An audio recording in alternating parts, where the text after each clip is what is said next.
I don't usually go hiking alone. I never really liked the idea of being out in the woods without someone else around in case something went wrong. But that weekend, I just needed to be alone. Work had been stressful. Life had felt heavy. I didn't want to talk. I didn't want to see anybody. I just wanted to be somewhere quiet. Somewhere where all I could hear was the wind through the trees and my own breathing. Somewhere far away from cars, buildings, and people. So I picked a spot on the map, somewhere a few hours' drive north from where I lived, filled my backpack with the usual supplies, and set out early that Saturday morning. It wasn't a famous trail. I had to take several back roads just to get to the forest boundary. The trailhead wasn't marked with signs, just a dirt pull-off and a narrow path leading through the trees. I had found it through an old forum post from a guy who hiked in the area 10 years ago. He said it led to an old fire lookout tower deep in the hills, mostly abandoned, with a great view of the valley. That's all I wanted, a quiet, secluded view. No crowds, no cell signal, just nature. I got there a little after 8 a.m. The air was cool. The sun had just started coming up over the trees. Everything smelled like pine and dirt. I had a 50-liter pack on my back with water, food, my knife, flashlight, portable stove, tarp, sleeping bag, first aid kit, and a few other things I always carried when hiking solo. I planned to make it a one-night trip, hike to the tower, set up camp there, and hike back the next morning. Simple enough. The trail started off fine. Dirt underfoot, tree cover overhead. The kind of trail that was narrow but still easy to follow. You could tell it hadn't been used in a while. There were sticks and leaves all over it, and a few places where I had to step over fallen branches. But it was peaceful. Birds were singing. Squirrels darted across the path. I walked for about 2 hours without seeing anything out of the ordinary. Around 11 a.m., the trail got steeper. The terrain started to change too. The trees grew closer together. There was more undergrowth. I had to duck under low branches in some spots and push through bushes in others. I figured it was just a more remote section of the trail. I kept moving. I stopped around noon to eat. I found a flat rock beside the trail and sat down. Ate a granola bar, some nuts, drank a bit of water. Everything was fine. I was sweating a little, but nothing bad. After 10 minutes, I stood up, adjusted my straps, and kept going. That's when the trail started to disappear. I didn't notice it right away. It happened slowly. The path just became less and less defined. Dirt turned to patches of dry leaves and grass. The edges of the trail blended into the woods. I kept walking, thinking it would clear up again soon. But after another 20 minutes, I realized I hadn't seen anything that looked like a trail marker or a clear path in a while. I pulled out my phone to check GPS. Nothing. No service, not even one bar. That didn't bother me. I expected that. I had downloaded the offline map of the area beforehand. But when I opened it, the location pin couldn't find me. Just a spinning blue dot. I waited. Nothing changed. Still, I wasn't too worried. I figured I just veered off slightly. If I turned back and retraced my steps, I'd find the trail again. So I did. Or at least I thought I did. I turned around and started walking back the way I came. Or what I thought was the way I came. But within 10 minutes, I realized I was even more off course. The trees didn't look familiar anymore. I started seeing things I definitely hadn't passed earlier, like a massive dead tree split down the middle, and a sloped ravine to my right that I would have remembered crossing. My heart rate picked up a bit. I stopped and tried to think. It wasn't panic. Not yet. But I knew I had to slow down and get my bearings. I dropped my pack to the ground and sat on it. The woods were silent now. No wind, no birds, no animals. Just my breathing. I looked around. Everything looked the same in every direction. Trees, rocks, brush. I told myself I just needed to stay calm. I pulled out my compass and tried to figure out which direction I had been heading originally. I had no signal and no GPS, but I had a basic map and a general idea. I started from the south side of the forest and had been heading north-northwest. If I kept going southeast, I should eventually cross the trail again or get back to the road. I picked up my pack and started walking slowly in what I believed was southeast. That's when the real problem started. The woods got denser. I had to push through low branches that scratched my arms and legs. The ground was uneven. I tripped over roots more than once. After maybe 30 minutes, I came to a steep incline, a hill that dropped off sharply downward, covered in loose dirt and rocks. I hesitated at the top. It was steep, but I figured if I moved carefully, I could make it down. I started down slowly, sideways, trying not to slip.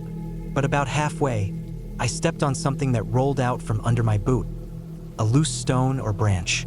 I fell hard, slid several feet. My pack slammed against my back and twisted me sideways. I grabbed at the dirt and roots, trying to stop the fall.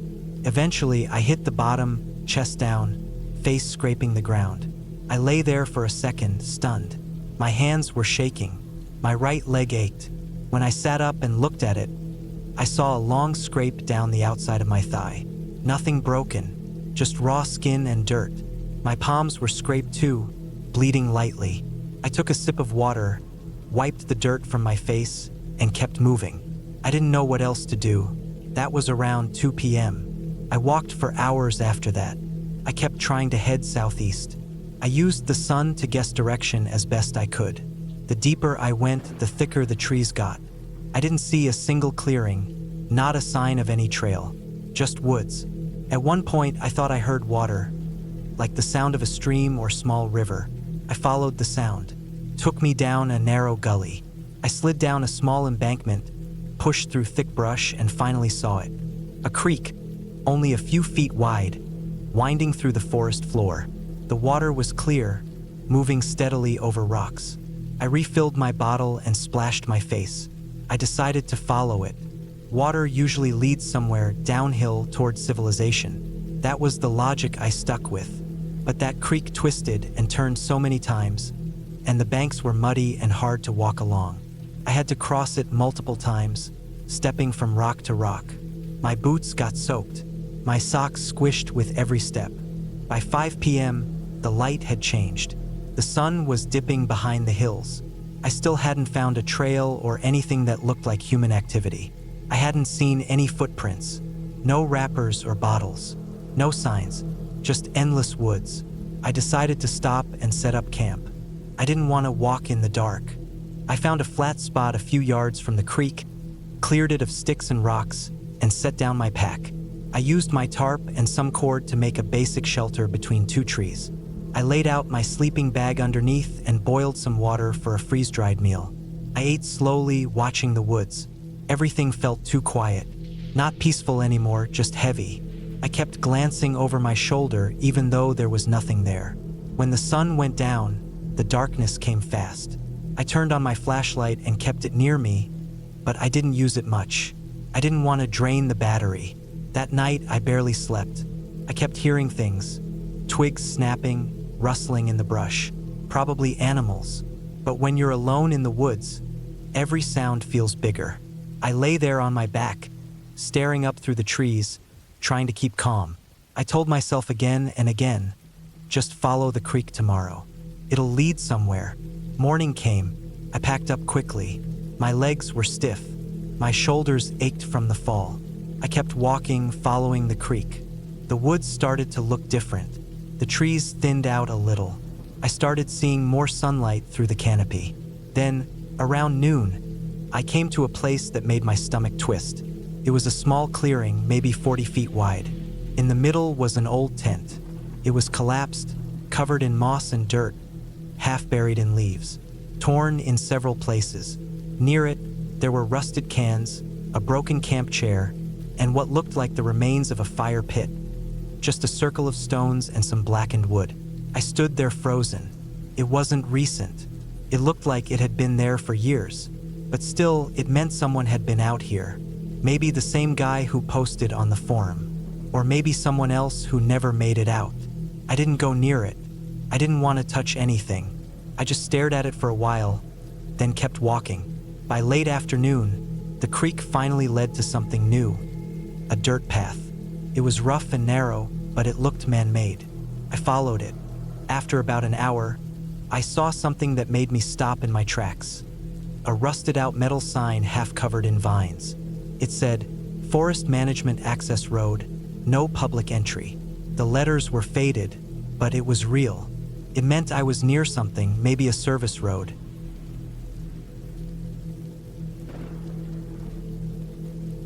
I've always liked hiking, not for any deep reason, really. I'm not one of those people who say nature helps them find themselves or clears their mind. I just like being alone, moving at my own pace, sweating a little, and watching trees go by. I like the silence. I like the sound of boots crushing dirt and dry leaves. And I like that when I'm far from people, I can breathe better. There's no pressure to speak, no one watching. It's just me and whatever is out there. Last summer, I had a week off work, and I didn't want to waste it sitting around.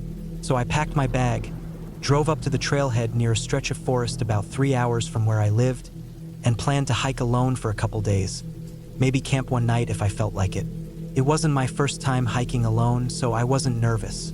I had my gear: a small tent, 2 big bottles of water, a water filter, energy bars, a few freeze-dried meals, a knife, a map, compass, my phone, and a power bank. I kept everything organized. I'm not reckless. I always tell someone where I'm going. I don't do stupid stuff like wandering off marked trails. At least that was the idea. The trail started easy. Wide dirt path, mostly flat, cutting through pine trees that let streaks of sunlight in. I walked for a few hours, stopped to rest, ate a protein bar. I checked the map once in a while just to stay on track, but honestly, the whole route was simple. Loop trail, about 12 miles. There was a creek about halfway in, and a side route that led to a small ravine I'd read about online. Some hikers called it a shortcut that shaves a mile or 2 off the loop. But it wasn't official, not marked on most maps. Just worn in by people who liked taking the fast way back. I didn't plan on taking it. That changed on the second day. I had camped the night before near the creek. Nothing dramatic happened. Just me, a small fire, some cheap food in a metal pot, and the sound of insects buzzing louder as the sun dropped. I slept okay, woke up early, made coffee from creek water using the filter, packed up, and started walking again. I figured I'd be back at the car by early afternoon. Around noon, I saw the fork. The main trail curved uphill into a bunch of switchbacks. The shortcut looked like a flattened, trampled path heading down into the ravine. It had that look, narrow, not maintained, barely a foot wide in some spots. I stood there for a minute, sweating, looking back and forth. I didn't feel like climbing. My pack was heavier than I wanted it to be. My legs were tired. The shortcut looked faster. I figured, okay, I'm experienced enough to handle a rough path. So I turned and took it. That was my mistake. The shortcut started out fine. The ground was soft, some roots and rocks, but not bad. It wound through tighter woods where the trees leaned in and blocked out the sun more. The air got damp and still. Not cool exactly, just heavier, like the breeze didn't make it down here. I kept walking, hoping I'd come out on the other end of the loop soon. I didn't check the map because I figured I'd catch back up with the main trail quickly. That didn't happen. The trail narrowed, then dropped. Not just a little sharp slope, soil loose under my boots, more rocks, some of them slick. I slowed down and leaned forward to stay balanced. Tree branches slapped my arms. At one point, I slipped and landed on my knee hard enough to make me curse under my breath. I rubbed it, stood up, and kept going, but I was limping slightly. My pants were torn at the knee, not badly, but enough that I felt exposed. That was when I realized how quiet it was. No birds, no bugs, just the sound of my own breathing and the crunch of leaves under my feet. I stopped walking and listened. Nothing. That silence wasn't normal. Even in deep woods, you hear things. Birds flitting around, the buzz of mosquitoes, wind in the trees. But this place felt muted, like something had pressed down on the whole area. I shook it off. I told myself I was being dramatic. Maybe I was just tired and sore and letting my brain play tricks. I kept going, and that was when I noticed something else. The trail was gone. I looked down and realized I wasn't on a trail anymore. It had faded without me noticing. No worn dirt, no broken branches, just forest floor, thick with ferns and dead leaves. I backtracked a little, thinking maybe I had veered off it, but all I found were trees and undergrowth. I turned in a slow circle, trying not to panic, but the truth hit me hard. I was off the path. I took out the map and compass. The map didn't show the shortcut, so it was useless now. The compass helped, kind of. I knew the general direction I needed to go, but forest terrain isn't flat. It's hills and valleys and trees that all look the same. GPS on my phone wasn't working. I had signal the day before, but now it showed 0 bars. Typical for low ground. I turned the phone off to save the battery. I tried walking northeast the way I thought the trail looped. For a while I pushed through brush, stepped over logs, got scratched by thorns. My shirt was soaked with sweat. My knee hurt more now, stiff and aching. My mouth was dry, but I didn't want to stop too long. I kept thinking I'd break through the trees and see the main trail again, or at least hear something. Footsteps, voices, even distant cars. I didn't. Then I smelled it. Something strong, sour, like rotting meat left out in the sun. I stopped walking. The air felt thick, and the smell made my stomach turn. I looked around and saw nothing at first, but then I spotted a shape through the trees. I moved closer without thinking. It was a deer, or what was left of one. His body was half-eaten. The ribcage was open, picked clean. Flies covered the wound. The head was twisted at a bad angle. But what bothered me wasn't the gore. It was how fresh it looked. The blood on the ground hadn't dried. Whatever killed it did it recently. I didn't see any tracks nearby. No prints, no drag marks, no sign of a struggle. Just the deer, its body dumped there like someone had cut it open and walked away. I backed away and forced myself to breathe slowly. It was probably a predator. A bear maybe, or a mountain lion. They're quick, quiet, and clean. But I didn't see claw marks. No torn flesh. The cuts on the deer looked clean, not jagged. More like they'd been made with something sharp. That's when I decided to get out of there as fast as I could. I picked a direction and started walking, moving as fast as my knee allowed. The woods got denser. Vines pulled at my legs. More than once I had to stop to cut through brush with my knife. The hours dragged. I kept checking the sun through the trees, trying to guess the time. It had to be late afternoon now. Still no trail. Still no noise. Just that dead, heavy silence and the feeling that something was wrong. Then I heard something behind me. It wasn't loud. Just a soft crunch. A step. I stopped walking. Listened. Nothing. I looked over my shoulder. The trees were still. I told myself it was an animal. Probably a rabbit or something small. I kept walking. Another step. Closer. I turned fast and scanned the woods. Nothing again. But now my heart was racing. I started walking faster, pushing through the underbrush like it was water. My pack bounced hard on my back. Every few minutes I thought I heard something. Leaves rustling, a snap of a twig. But every time I looked, I saw nothing. Then I saw the structure. First, I thought it was a rock formation. But as I got closer, I realized it was a man-made thing. Wood, a small shack, old gray planks nailed together without care. No windows, just a crooked doorway. It was hidden in the trees, like it had been forgotten years ago. I didn't want to go near it, but part of me thought maybe someone was inside. Maybe help. Maybe a ranger's outpost. I stepped closer and called out, but my voice felt dead in the air. No answer. I stepped inside. It was empty.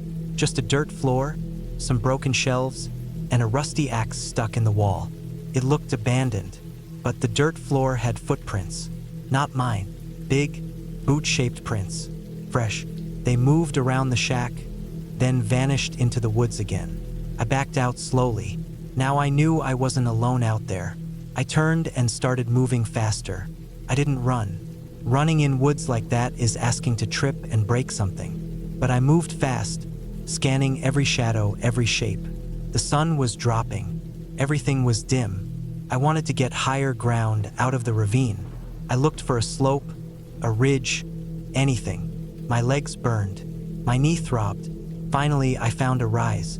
A small hill that looked like it led out of the gully I'd been stuck in. I scrambled up, grabbing roots to pull myself. At the top, I saw something that almost made me cry. A trail marker, a real one, yellow paint on a tree. It meant the main loop was close. I limped toward it and followed the direction it pointed. After maybe 20 more minutes, I burst out onto the real trail. Why, flattened.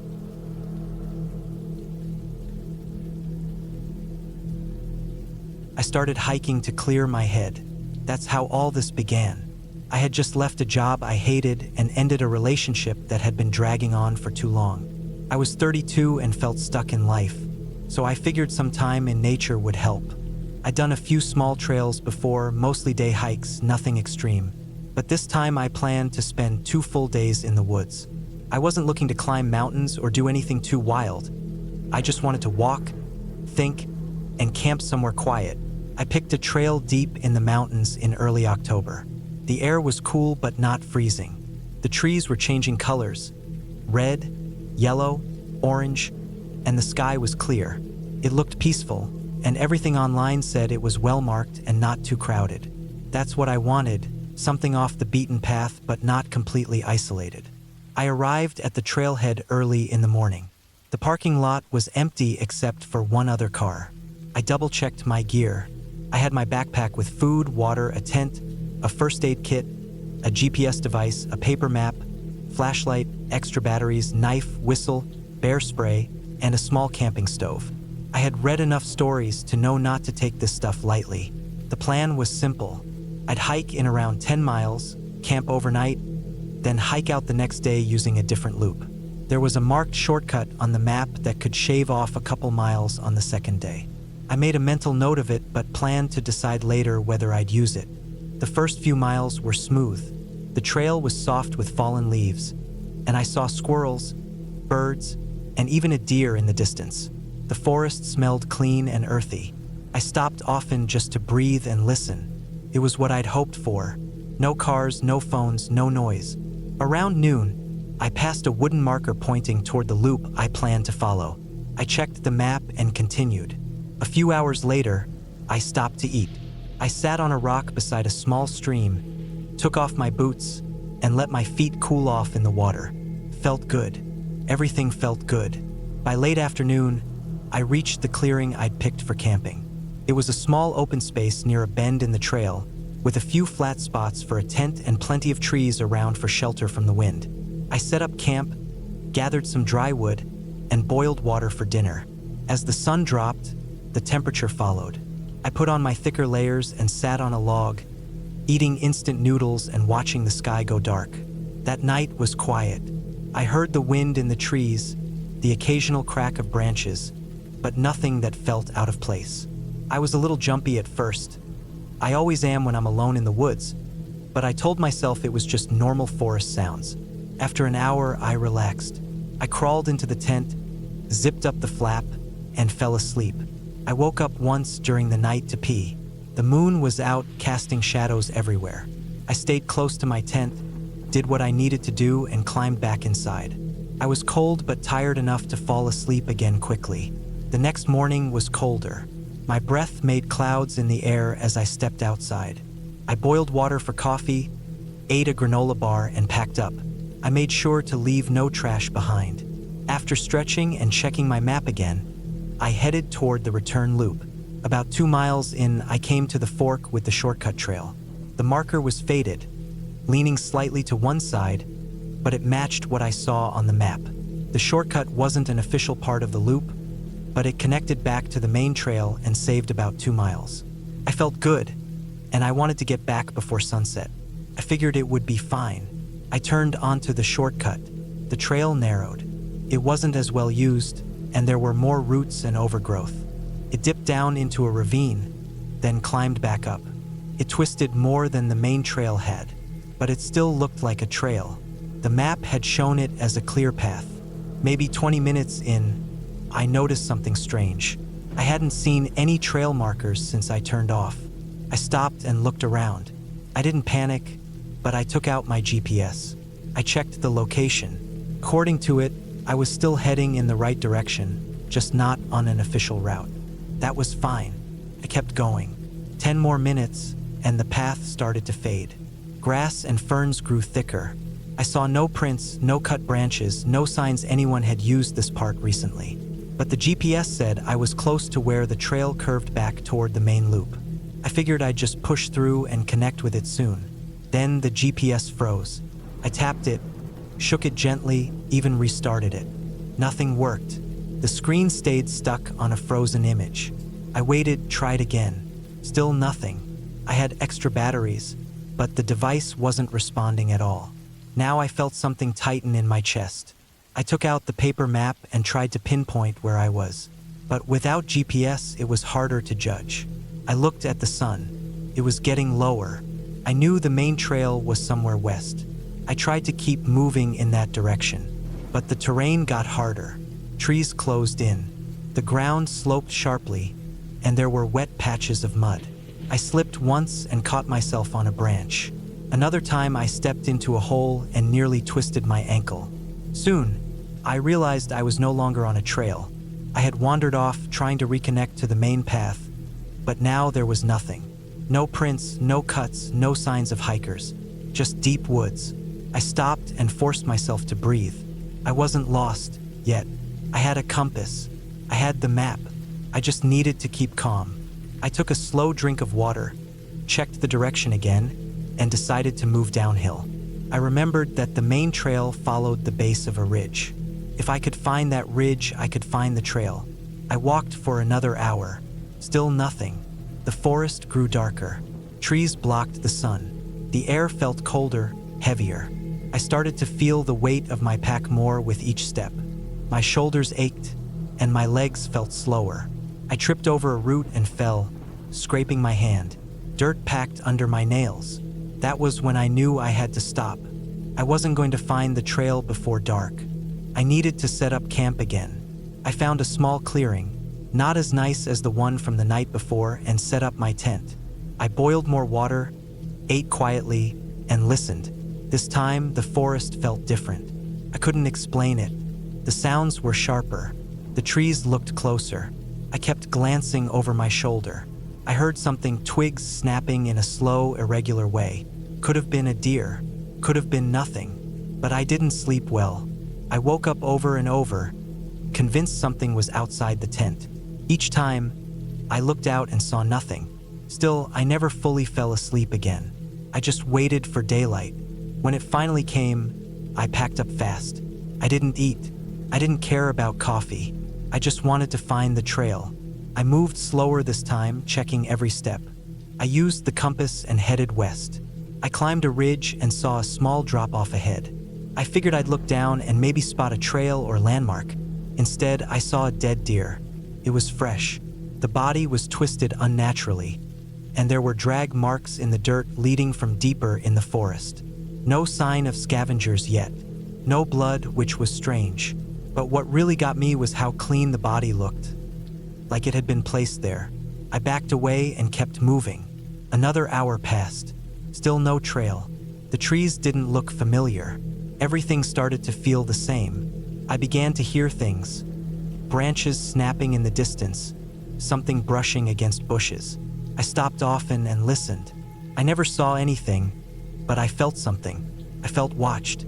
Eventually, I found a structure. It wasn't a building, more like a trap. A large, crude snare made from thick rope and bent branches. It was old, but not ancient. Still solid. Big enough to catch something human-sized. I didn't know what to think. I left it and kept moving. Then I found another, and another. The last one had bones nearby. Animal bones, picked clean. I didn't run. Couldn't. I was too tired, and there was nowhere to run to. I just kept walking, step by step, heart pounding. My mouth was dry, and my stomach cramped from hunger. I didn't stop to eat. I didn't want to put my pack down. I finally reached a small stream. I recognized it. It was the same one I had stopped at on the first day. I followed it downstream, hoping it would lead me back toward the main loop. It did. 2 hours later, I saw a trail marker. Faded, chipped, but real. I was back. I dropped to my knees and cried. Not loud, not long. Just enough to let it out. Then I stood up and walked. Every step hurt, but I didn't stop. I reached the parking lot just before sunset. My car was still there. So was the other one. That other car had been there when I arrived. It was still there, untouched. Leaves piled on the hood. a faded paper on the windshield. I got close enough to read it. It was a missing person notice. A man in his 30s. Last seen entering this trailhead over 3 weeks ago. No sign since. I didn't touch the flyer. I just got in my...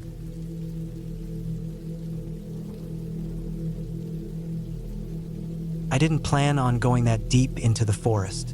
I wasn't even supposed to be hiking alone that day. The whole thing started as a weekend plan with a couple of people I used to know from college. One of those small group reunions that seem fun until everyone bails last minute. I had already booked the time off, packed my gear, and told myself I needed the break. So I decided to go anyway. The trail I picked wasn't that popular. It was tucked a few hours away from any major town, somewhere in the northeast, mostly forested land with a few hills and rivers cutting through. I'd looked it up beforehand. There were 2 main loops, one about 8 miles long and another that stretched into 16 miles and crossed deeper terrain. My plan was simple. Hike the long loop over 2 days, camp halfway, then circle back out. I arrived around 10 in the morning. The air was cool, the sky gray but not threatening rain. The trailhead was empty except for one parked pickup truck. I remember thinking how quiet it was. Not many birds, no real wind. It was just quiet in that kind of way that only happens when you're away from roads and people and everything. That first hour went smooth. My boots felt solid and I had enough water, food, layers, a small tent, first aid, everything you're supposed to bring. The trail rose slowly at first, winding through thick pine and birch. There were markers every mile or so, faded but visible, red paint slapped on the sides of trees. I stayed alert, counting steps, checking my map now and then, but I didn't feel worried. I've hiked plenty of times before. I wasn't a rookie. Around noon, I sat on a fallen log to eat. Just some granola, jerky, and water. I listened to the forest, hoping maybe I'd hear something. Birds, maybe a squirrel or something crunching through the brush. But there was almost nothing. It was just dead still. No insects even. Just the occasional distant creak from the trees. I thought maybe it was just the time of year. Early spring, nothing had fully come back to life yet. I packed up and kept going. The next stretch started climbing more sharply. The ground got rockier, and parts of the path were muddy from old snowmelt. I had to take it slow, sometimes using my hands to brace against roots or boulders. It felt like the kind of hike that could be dangerous if you weren't paying attention. It was around 2 or 3 when I came to a fork. My map didn't show any split there, which didn't make much sense. One trail seemed to keep going up as expected, and the other curved left and sloped down toward a thicker part of the woods. I stood there a while, trying to figure out if I'd taken a wrong turn earlier. I checked my compass. The main loop was supposed to keep me heading northeast. The trail to the left bent that way, sort of. I figured maybe it was just a newer section not on the map. That was my first mistake. I should have stuck to the uphill trail, but I told myself the lower route would be faster, maybe a shortcut that cut through a ravine or something. The air felt damp as I headed down. The trees closed in fast, denser than they were higher up. The ground changed, too. Not just rock and mud anymore. There were long patches of slick leaves and mossy logs that sank slightly when I stepped on them. The red trail markers were gone. I kept going anyway. The trail got narrower until it wasn't really a trail at all. Just a faint line through undergrowth, like deer might have used it once. Still, I pressed forward, thinking I could reconnect to the loop farther ahead. That's when the ground dropped steeply and I found myself heading into the ravine. It was like a bowl in the earth, maybe 200 feet across and 50 feet deep. Sloped sides, thick with trees and fallen branches. A creek cut through the bottom, thin and winding. It wasn't on the map, but I told myself it probably just wasn't labeled. I started to descend, thinking I'd follow the creek upstream and climb out on the other side. I figured I could make it before sundown. As soon as I hit the bottom, everything changed. Felt colder, for one. Not by a few degrees, noticeably colder, like a basement or a cave. The silence I'd noticed earlier turned into something heavier. I don't know how else to say it. It was like the whole place had soaked up sound. My footsteps, the water trickling over rocks, even the creak of my pack. All of it felt muffled. The air was thick and damp, and it smelled like rotting bark and wet stone. I started walking upstream, But the creek didn't follow a clean line, curved sharply, then doubled back. The banks were muddy and steep. I slipped once, landing on my side, got wet up to my elbow. My sleeve soaked through, and I could feel the cold seeping in. That's when I realized something else. I hadn't seen a single animal since entering the ravine. No tracks, no scat, no movement. Even bugs were missing. It was just wrong. I kept walking slower now. The sun dipped lower, and with the ravine walls around me, it felt like dusk had come early. I took out my flashlight and kept it ready, just in case. The light cut through the shadows a bit, but not much. Everything looked the same: mud, roots, rocks, twisted branches. About an hour later, I realized I wasn't making progress. The stream kept bending and wrapping like it was circling itself. I looked at my compass again. Spun slowly, like the needle didn't know where to go. I tapped it, shook it. Still useless. I tried climbing the wall to get out, but the slope was worse than it looked. Slick and loose, crumbling beneath my feet. I made it maybe 20 feet before slipping back down. That's when the panic started to build. It wasn't a loud kind of panic. It was quiet, slow, tightening around the edges of my thinking. I told myself to stay calm, to keep moving, to find a way up. But every turn led me deeper. My boots were soaked, caked in black mud. My legs hurt. My hands were scratched from branches. Then I heard something. It wasn't loud, just a rustle. Not behind me, not ahead, off to the side, near a bend in the creek where a thick wall of trees leaned over the water. I stopped, listened. Nothing followed. I waited. Flashlight pointed into the trees, but nothing moved again. Maybe a branch fell, I thought. Maybe an animal I didn't see. But it didn't feel like that. I moved faster after that. I told myself I needed to get out of the ravine before full dark. I checked my watch, 5:32 p.m. The light was almost gone. I followed the creek another 20 minutes until I saw something strange. Rocks stacked on the bank in a kind of column, like a crude tower about 3 feet high. It didn't look natural. It wasn't a cairn, not like hikers make. It was messy.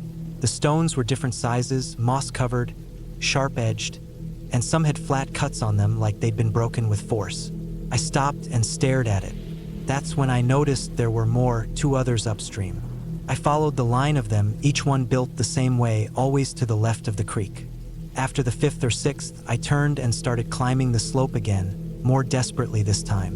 I grabbed at roots, dug my boots into the dirt, pulled myself upward with everything I had. I wasn't thinking clearly. I just needed to be out.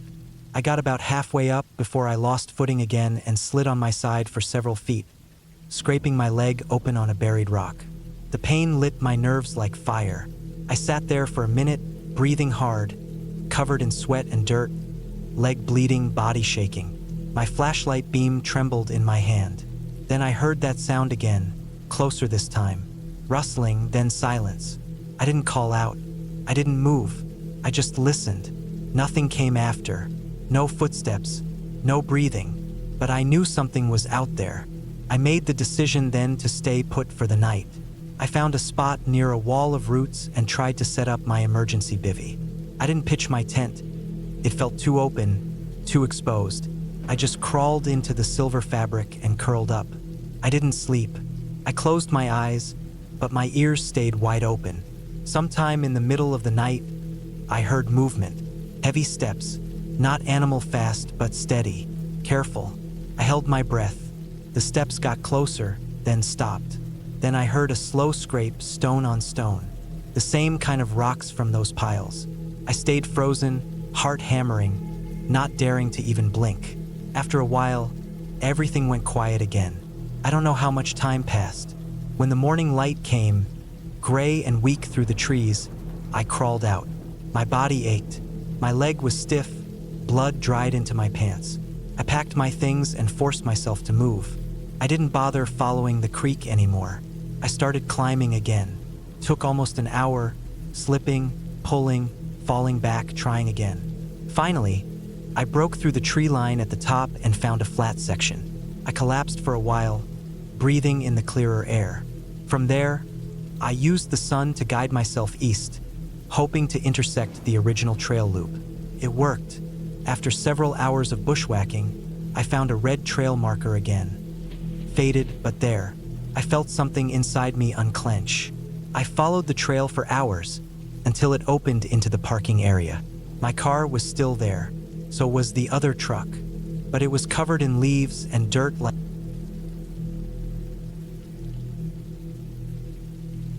I took a week off from work that summer to go hiking alone. I'd done it before, not often, but enough to feel comfortable doing it again. The plan was simple. Drive up to the trailhead near Big Elk Ridge, hike for 4 days through the backwoods, camp along the way, and come back out on the 5th day. I had all the gear ready. Sleeping bag, tent, enough food, water purification tablets, 2 knives, bear spray, a first aid kit, a flashlight with extra batteries, a paper map, and my phone with offline GPS apps.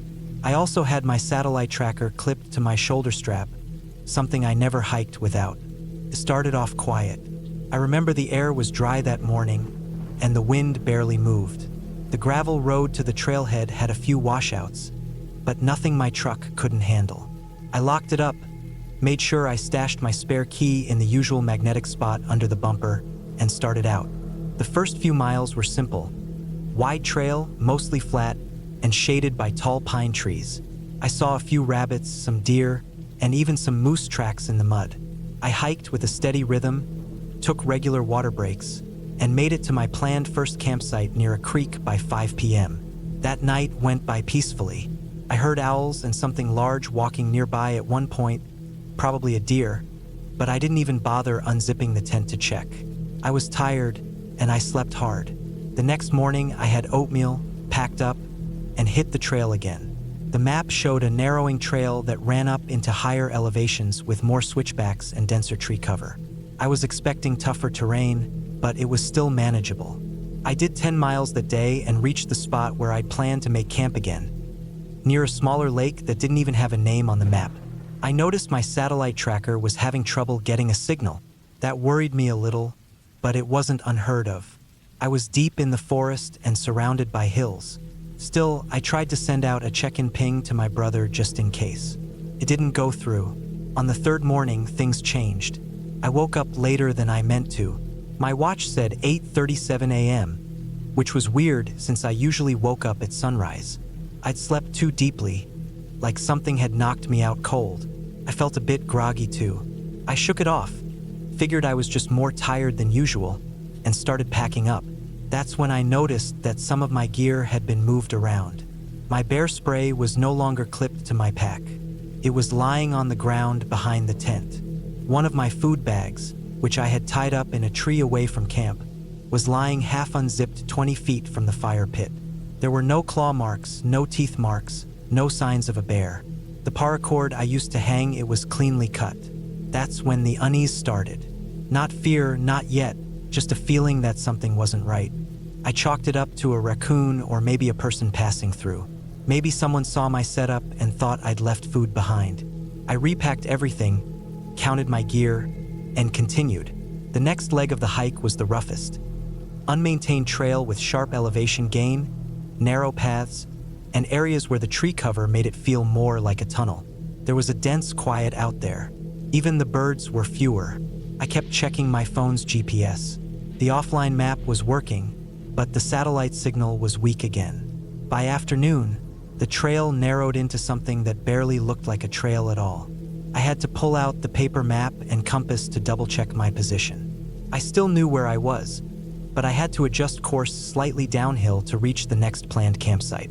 That night, I made camp in a clearing near a ridge that overlooked a forested valley. There was no water source nearby, but I still had enough for another day. It was just after I'd eaten and was writing in my small travel journal when I heard it. A sharp, deliberate snap of a branch in the woods about 30 feet from my tent. It wasn't a rustle. It wasn't wind. It was the unmistakable sound of weight breaking dry wood. I froze. I slowly reached over and picked up my flashlight and my knife. I didn't turn the light on. I just sat still, waiting. Another sound. This time, lighter. A footstep. I stayed like that for over an hour. Not moving, heart thudding against my ribs, every hair on my arms standing up. But nothing else came. Eventually, I crawled into the tent, zipped it tight, and kept the knife next to me the whole night. I didn't sleep much. The first light, I packed everything as fast as I could. I decided to cut the trip short and head back. I estimated I could make it back to my truck in about 2 days if I pushed hard. I was supposed to loop around the other side of the ridge and camp near another creek, but I wasn't going to risk another night out there. Something had been near me that night, maybe someone.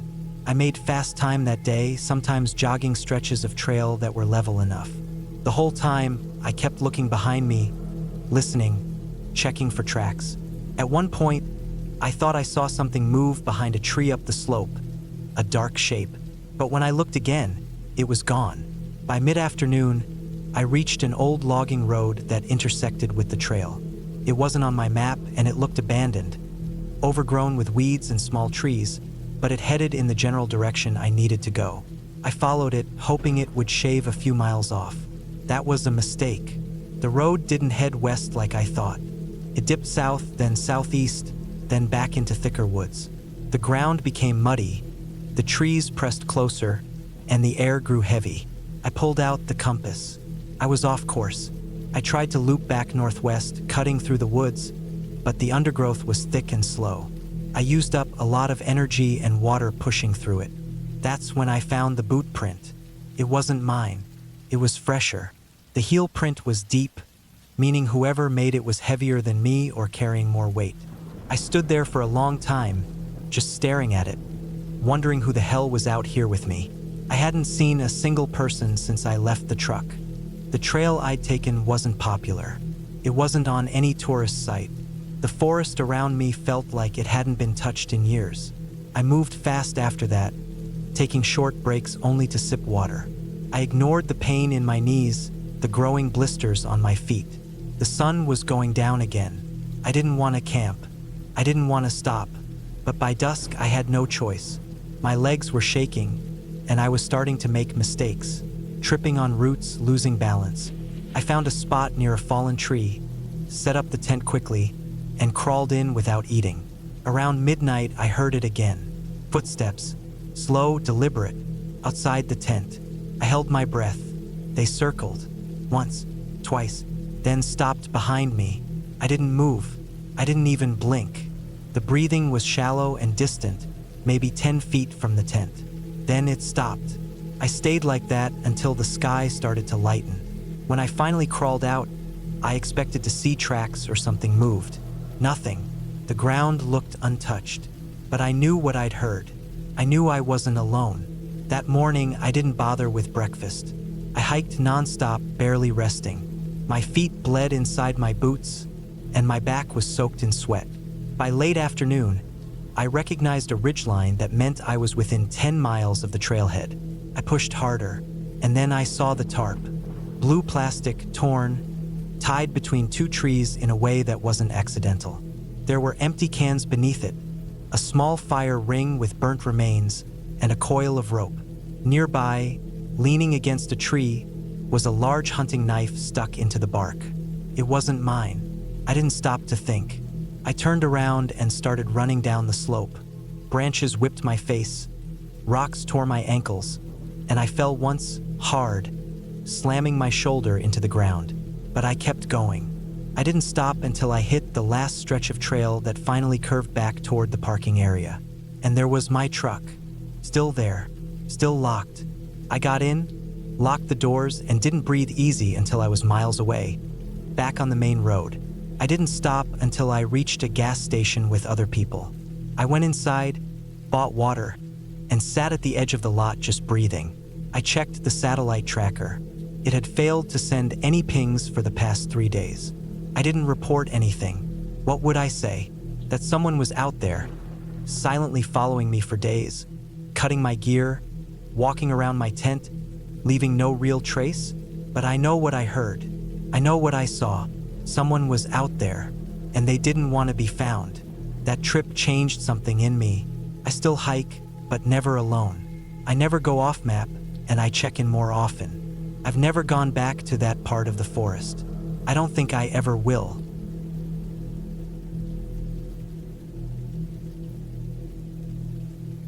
I I had been planning that solo hike for over a month. I wasn't new to hiking, but I wasn't some expert either. I was just someone who liked being out in the wild, away from cars, cities, and noise. I liked walking for hours with no one around, just trees and dirt and the sound of my boots hitting the ground.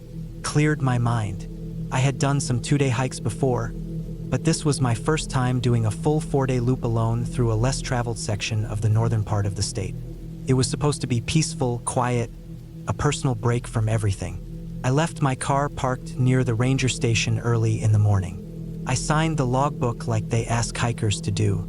I had a 45-liter backpack with me. I had packed it for what I thought was every possible thing I might need. Sleeping bag, freeze-dried meals, a small gas burner, first aid, GPS, a paper map, compass, water filter, extra socks, extra batteries, flashlight, bear spray, and my old beat-up phone with offline maps. I even had a backup solar charger clipped to the back of the bag. I felt ready. The loop I picked was called the Antler Ridge Trail. It wasn't famous or crowded, but I had read about it in a hiking forum where people talked about hidden, underused trails. It had some steep climbs, dense woods, and a few stream crossings. The total loop was about 46 miles, split roughly into 4 11 to 12-mile segments. I figured I'd hike 10 to 12 miles a day, camp out wherever I found a flat spot, and be back to my car by the evening of the 4th day. The first day went exactly like I hoped. It was quiet, just the sound of the wind through the trees, some birds, and the crunch of dry leaves. I passed 2 hikers around noon. They were headed the opposite direction and looked like they were on their last day. I gave them a wave and kept going. That night, I found a flat patch of dirt under a few tall pine trees. I cooked some instant rice and chicken and ate while watching the sky turn red and purple as the sun went down. I felt good. Tired, but good. I had no cell signal, but that was expected. I set up my small tent, rolled out my sleeping pad and bag, and slept like a log. On the second day, I noticed the trail was becoming less maintained. Some parts were overgrown, like no one had hiked it for weeks. I had to push branches out of my face a lot and step over fallen logs that looked like they'd been there for months. There were also fewer trail markers. I had to check my GPS more often just to make sure I hadn't drifted off the path. Still, I kept going. I wasn't too worried yet. The weather was holding up, partly cloudy, no rain, and I had plenty of food and water. The first sign of something wrong happened in the afternoon. I was supposed to reach a fork in the trail by around 3 p.m., according to my map. It was marked as a split where one way looped south and the other continued the main ridge trail. But when I got there, I didn't see any fork, just a straight path ahead and dense brush on either side.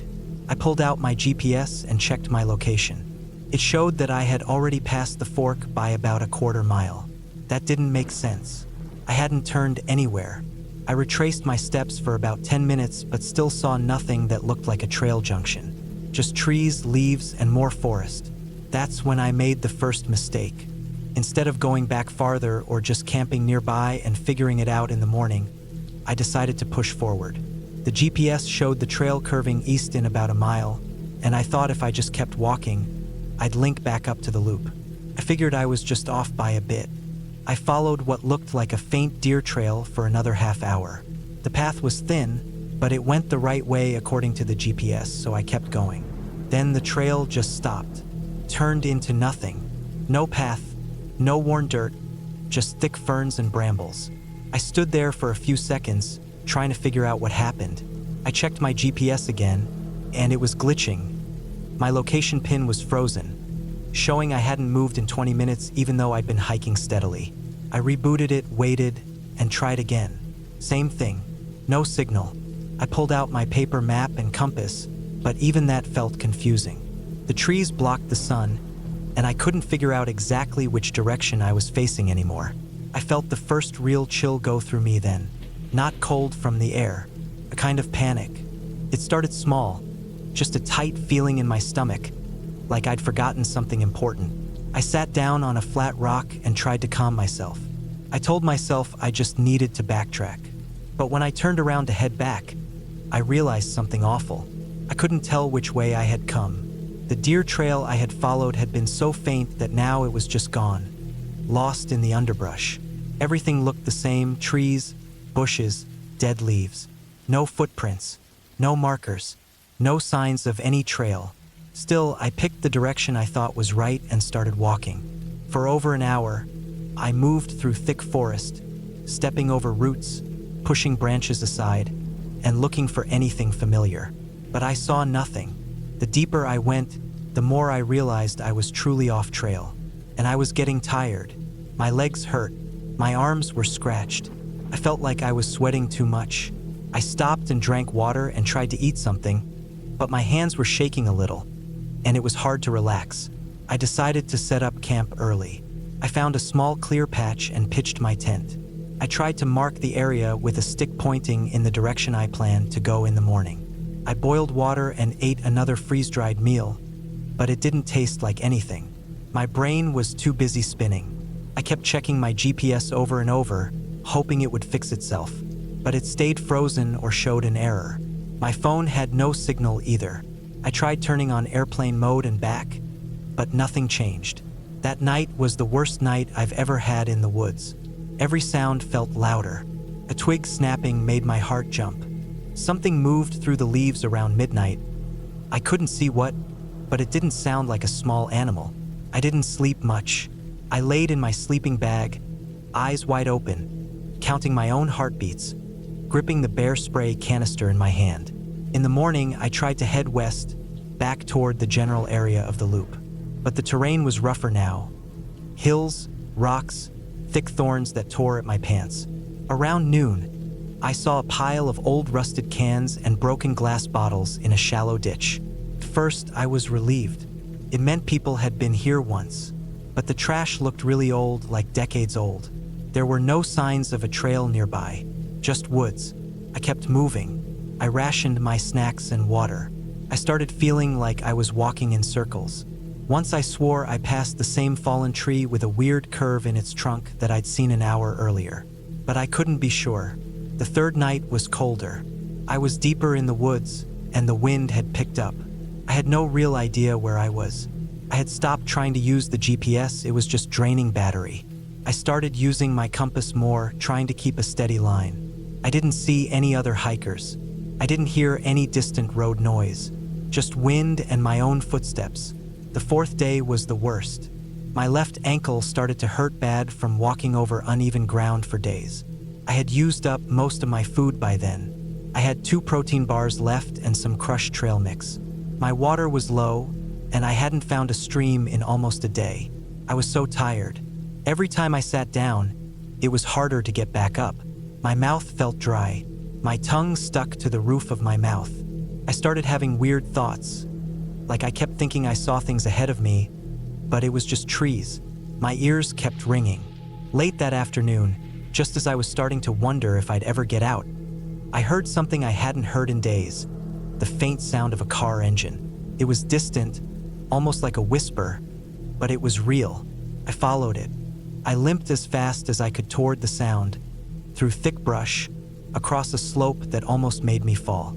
Then I saw a clearing ahead. It was a gravel road. I nearly collapsed when I saw it. Just a wide strip of gravel and dirt cutting through the forest.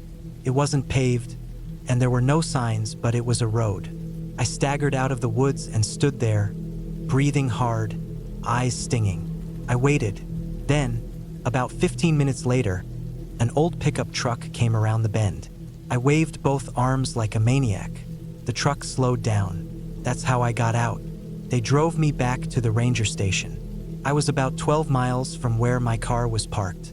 The ranger said I had gone way off trail and crossed into an unmaintained part of the forest where there hadn't been official paths for years.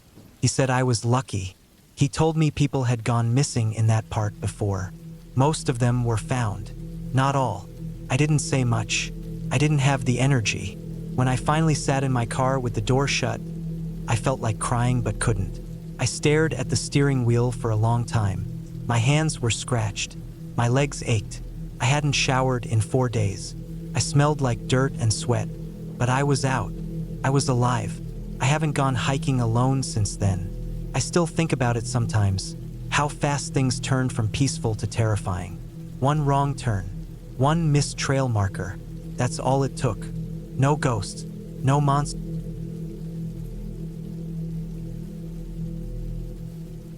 I had always been the kind of person who found peace in the woods.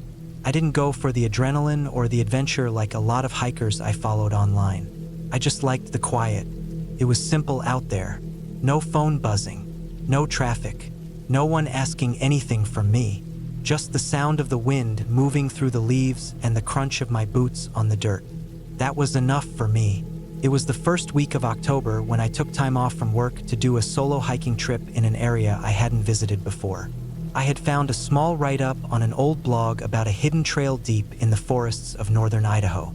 The trail didn't have an official name, but the blogger called it Sawyer's Ridge. He'd posted photos of steep cliffs, wide meadows, and long stretches of untouched pine forest. No signs, no people. That was exactly what I wanted. He had given rough coordinates and said the trail started from a service road that was barely used anymore, about 5 miles past a closed ranger station. That was good enough for me. I packed all the essentials. I wasn't careless. I took my heavy-duty backpack, freeze-dried meals, extra water, my compact tent, a folding knife, compass, maps, 2 lighters, and even an old flare gun my dad had given me. I didn't expect to need it, but I brought it anyway. My plan was to hike in about 10 miles over 2 days, stay 2 nights at the midpoint, and return the same way I came. I had checked the weather a dozen times. Cold, dry air. No rain. No storms. It was perfect. The morning I arrived, the air was crisp, and the sky was that pale kind of blue that almost feels washed out. I parked my car just off the gravel service road and hiked down a slope until I found the start of the trail. It was hard to spot, just a faint path through thick grass. I probably would have missed it if I hadn't been looking for it. The first few hours were uneventful in the best kind of way. No cell signal, just tall trees and the occasional animal rustling in the brush. I saw signs of deer, and at one point, I thought I spotted a moose farther down the slope, but it disappeared before I could get a good look.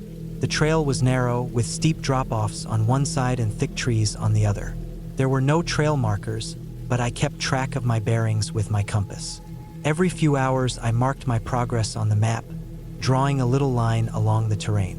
That first night, I set up camp in a shallow dip between 2 ridges. I chose that spot because it had some tree cover and a little natural wall of rocks on one side. I gathered some firewood, set up the tent, and cooked one of the meals with my little portable stove. I sat on a flat stone, listening to the wind slide through the trees. It was cold, but peaceful. I felt totally alone, and that was exactly how I wanted it. I slept well that night. The forest sounds didn't bother me. They never did. In fact, I felt safer out here than I did back in the city. Out here, things made sense. The second day, I kept hiking deeper into the forest.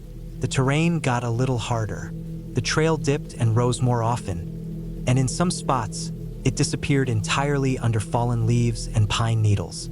I stopped to take a few photos and mark the map again. Around midday, I passed a strange rock formation. It was like a stack of large flat stones, maybe 6 feet high. They didn't look natural. They were too square, but I figured maybe it was just erosion or something. I should have turned back after that, but I didn't. I kept moving forward.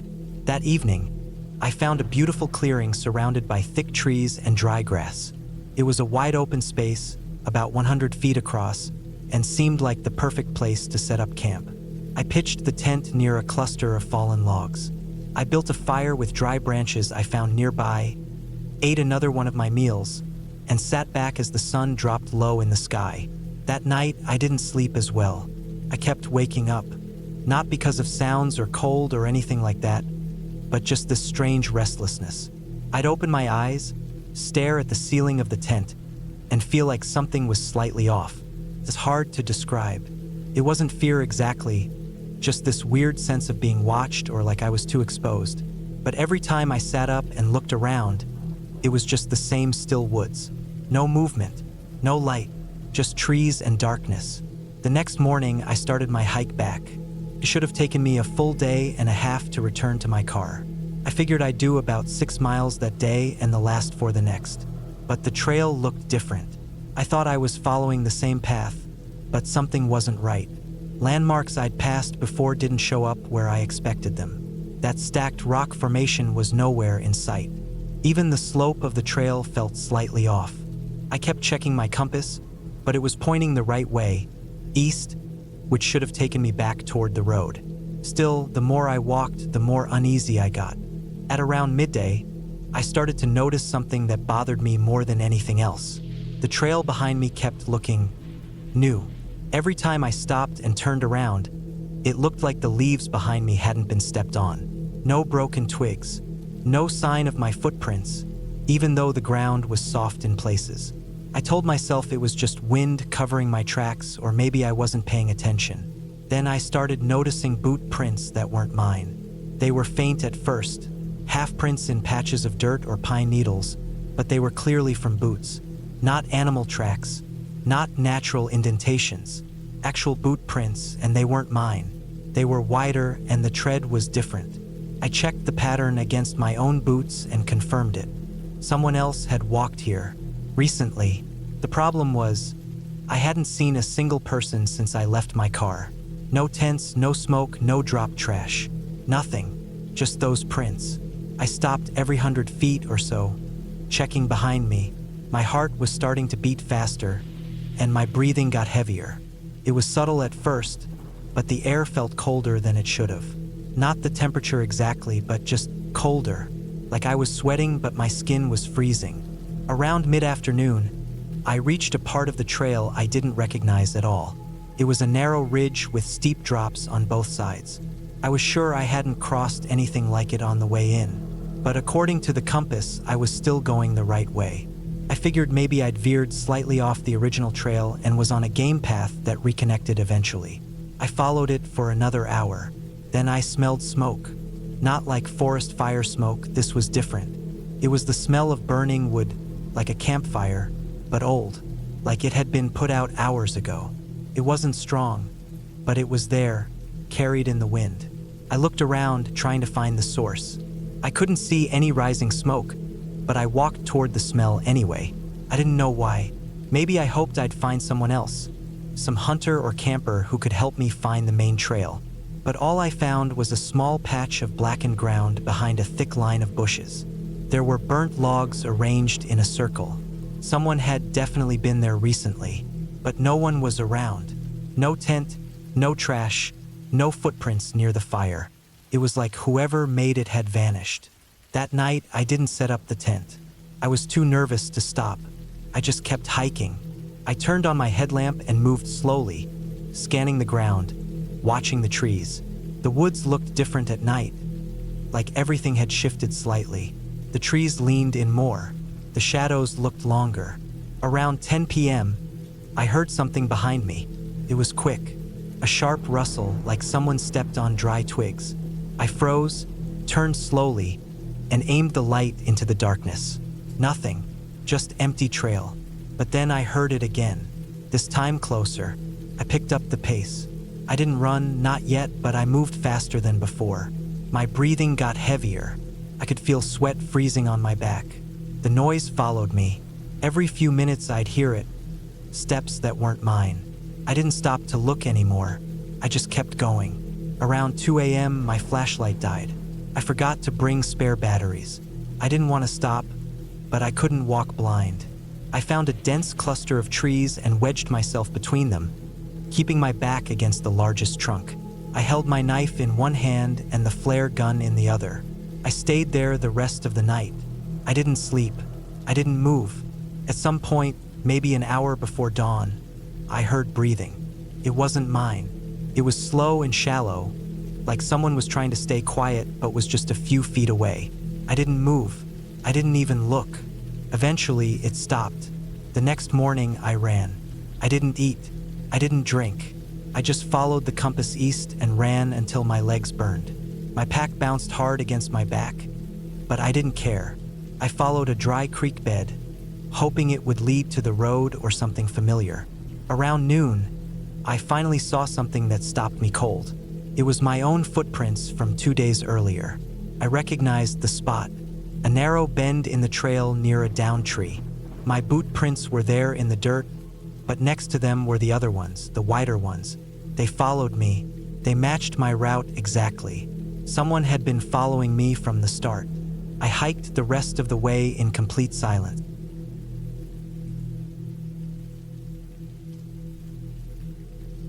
I decided to take a week off from everything. No calls, no emails, no people.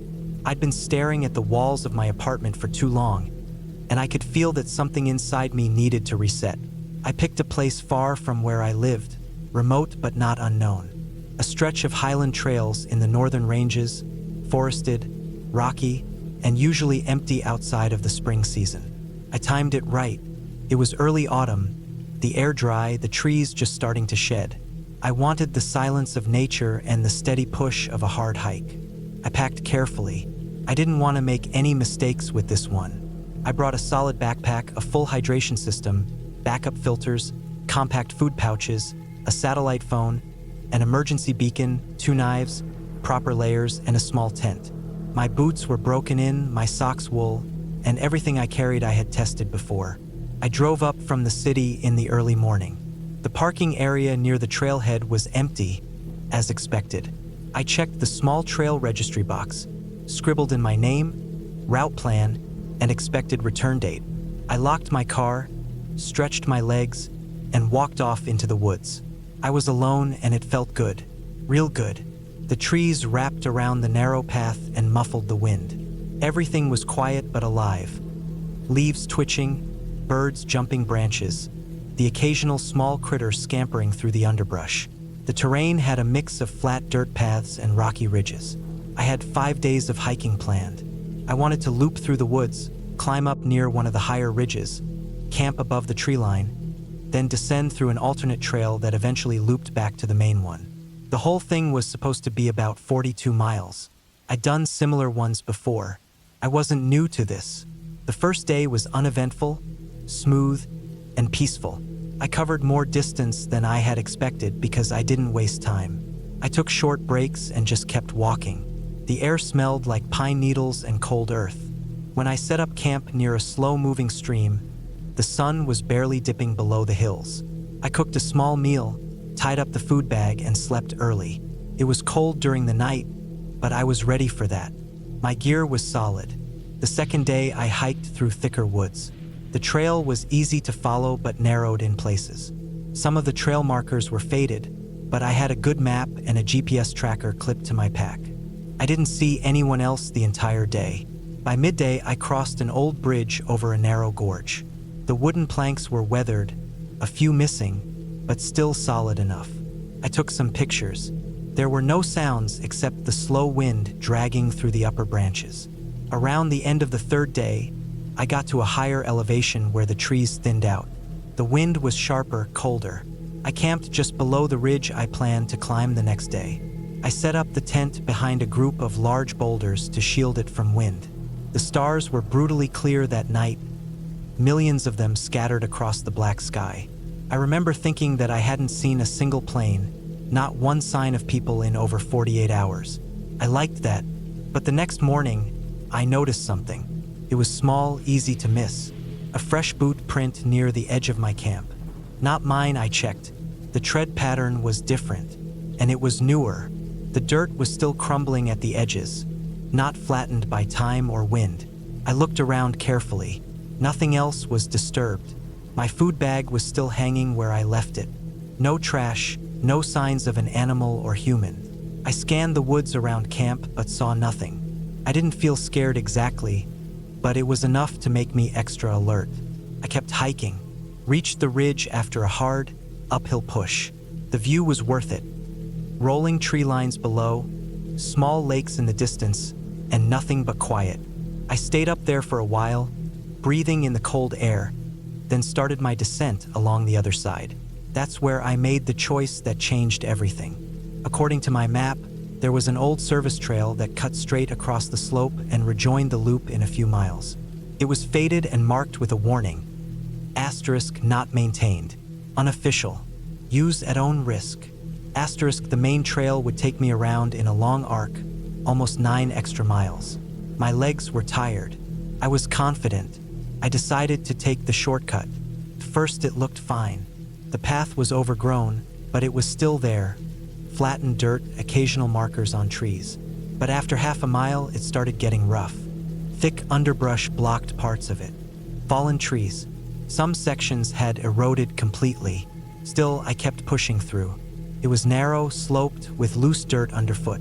My boots slid often. I had to slow down a lot. The light was fading when I realized I wasn't where I thought I'd be.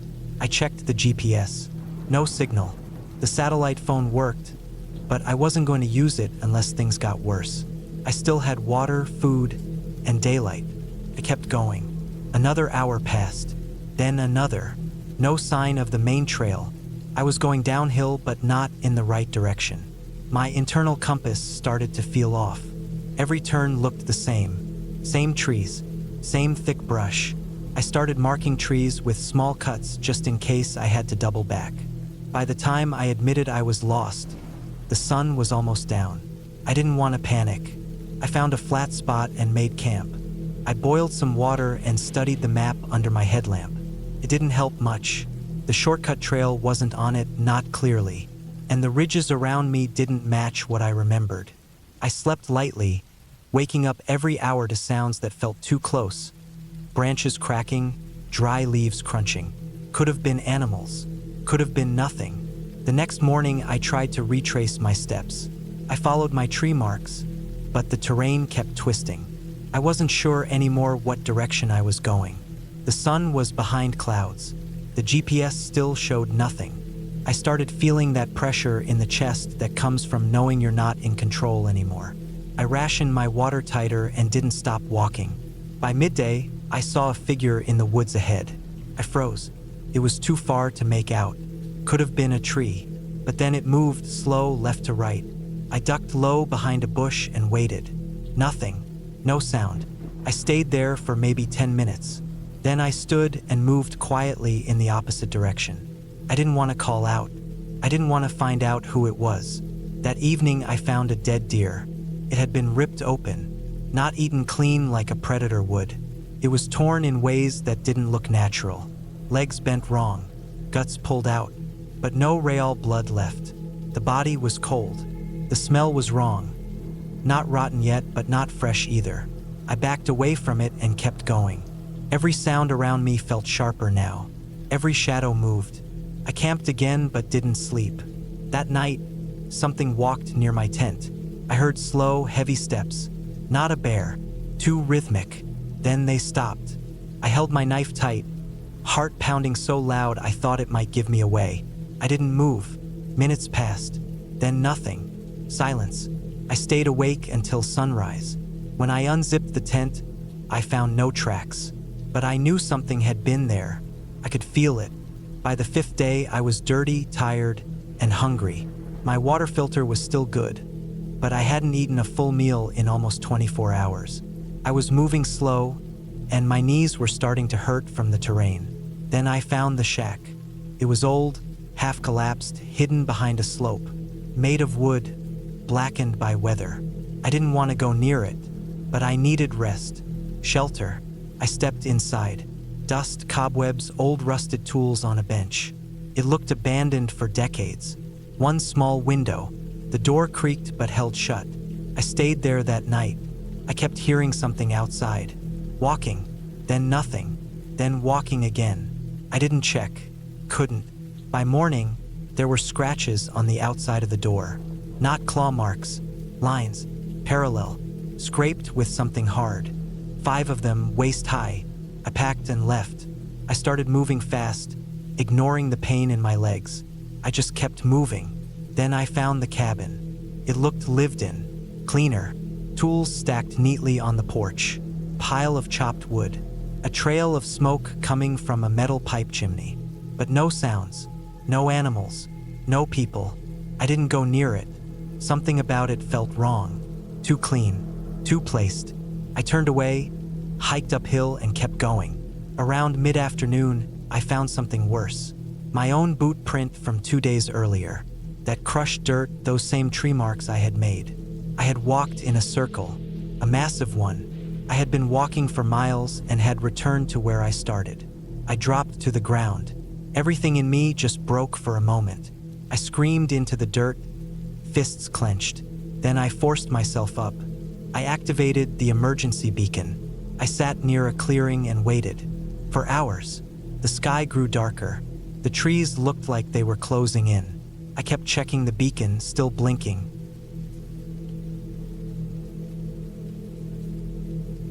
I started the hike early that morning. The weather was good, cool air, a little overcast, but nothing that looked like real rain. I had planned the route for weeks. It was a solo 3-day hike across a remote trail in northern Montana. I wasn't doing it to prove anything or chase some wild challenge. I just needed to be away from everything: people, noise, signals, screens. I wanted my brain to shut up for a while. The trail wasn't a famous one. That was part of the appeal. It was long and crossed through several valleys, steep sections, river crossings, and dense woods. Most hikers stayed away from it because it was less maintained. There were no ranger stations nearby, and cell service was gone by the time you got near the entrance. I had told my brother about the trip and left a full itinerary with him. If I didn't check in after 3 days, he knew to call someone. I carried a good backpack, 40 liters packed with food, gear, tarp, knife, first aid, flashlight, power bank, satellite beacon, and everything else I might need. I even brought some iodine tablets in case I ran out of filtered water. I had mapped out where I'd stop each night and where water sources were.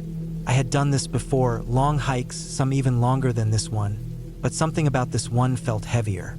Not in a spiritual way or anything weird like that, just denser. Like everything around me was quieter, thicker, stiller. The first few hours were uneventful. I kept a steady pace. I crossed a small wooden bridge, walked through stretches of tall pines, and stopped for a granola bar around 11 a.m. I saw no one, not a single other person. That didn't bother me. I liked the silence. I liked how the trail narrowed in parts and forced me to focus. I liked the crunch of my boots on the packed dirt. The forest wasn't exactly alive with sound, but the wind moved through the trees, and birds called out now and then. By mid-afternoon, I reached a fork in the trail that wasn't marked on my map. I pulled the paper out of my jacket pocket, unfolded it, and checked again. The left trail was the one I had marked.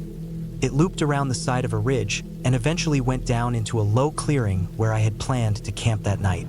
The right fork looked newer, less worn, but clearly used by someone. I stood there for a while. It looked like it cut across the ridge instead of wrapping around it. I assumed it was some kind of shortcut. I knew better than to go off-route, especially in the backcountry, but I also figured if I cut across, I might get to camp earlier and have more time to set up. I checked my GPS one last time, just to be safe. The signal had dropped, of course.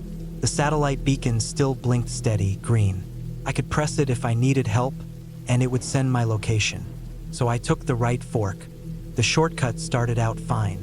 It was narrower and slightly uphill, but the ground was firm. The trees closed in tighter on this side. It wasn't eerie, just different. The wind felt blocked out by the thick branches overhead. I noticed more undergrowth here. Shrubs brushed against my legs as I walked. I pulled my sleeves down.